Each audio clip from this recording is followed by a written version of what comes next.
So, picture the year 1967. You're probably thinking about the summer of love, flower crowns in San Francisco, and the release of Sgt. Pepper, right?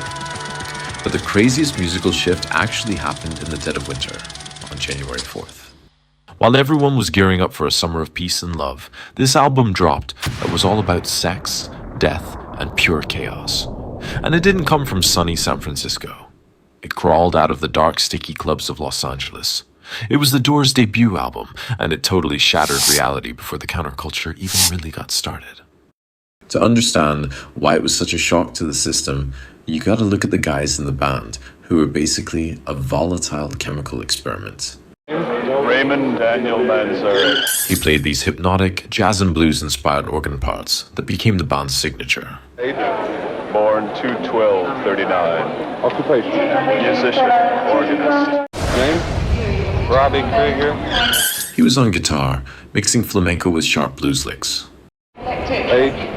22 years old. Occupation. Guitar. Name? John Densmore. He was a jazz drummer who was more into building tension and mood than just keeping a standard beat. Age? 23. Occupation. Percussionist. And then, of course, Name? Jim. he was the real wild card and the spark plug for the whole band. A film student obsessed with 19th century poets who called himself an erotic politician. His lyrics skipped the standard pop love tropes and went straight for dark, Freudian primal imagery. Occupation.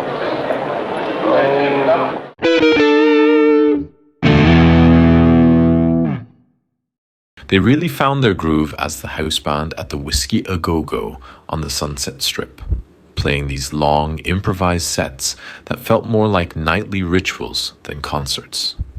Their producer, Paul A. Rothschild, was absolutely determined to capture that exact raw, live energy on the record. Elektra Records originally planned to release the album in late 1966, but the label head, Jack Holzman, held it back until January 4th, 1967, because he thought it was just too important to get lost in the holiday shuffle. At the time, the radio was full of upbeat pop and smooth Motown. Then this album hits, and it doesn't even say hello. It starts immediately with a dare: break on through to the other side. That opening track is a fast 2.5-minute shot of adrenaline with a bossa nova beat, and they even had to censor Morrison singing She Get High on the actual record. You know the day destroys the night, night divides the day.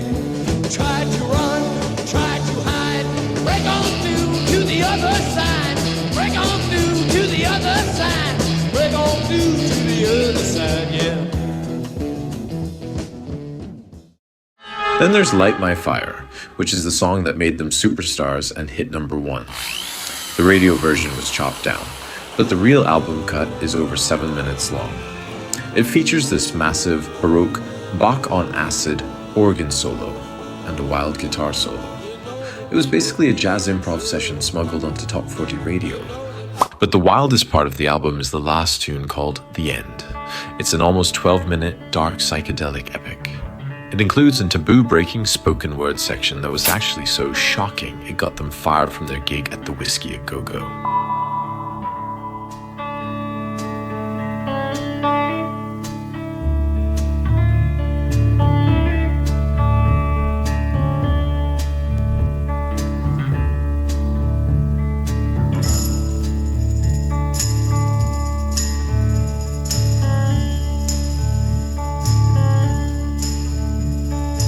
This is the end, beautiful friend.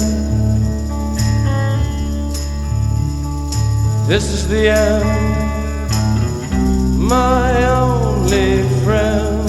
The end of our elaborate plans. The end of everything that stands. While other bands that year, like Jefferson Airplane and Pink Floyd, were making bright psychedelic music about community, the Doors were doing something completely different. Their sound was urban, intellectual, and had this heavy feeling of dread woven into it. If the hippies up in Haight-Ashbury were trying to build a perfect new world, the Doors were basically acting as the house band for the apocalypse, holding up a mirror to the chaos of the old world. The album was a massive hit, flying up the charts and selling millions. But its coolest legacy is how it paved the way for everything that came after. Its theatrical, dark vibe laid the groundwork for glam rock, punk, goth, and alternative music. They proved to the world that pop music didn't have to be simple. It could be dangerous, complex, and totally fearless. In the end, those four guys from LA didn't just drop an album. They tore a hole in reality and invited every single one of us to come take a look. They offered a long, hard stare into the abyss right before the Summer of Love offered up its dream of a perfect world. It's a landmark that still feels alive and kind of dangerous, and it still fascinates us more than 50 years later. They opened a door that, once you walk through it, can never really be closed again. So what's your story with this album?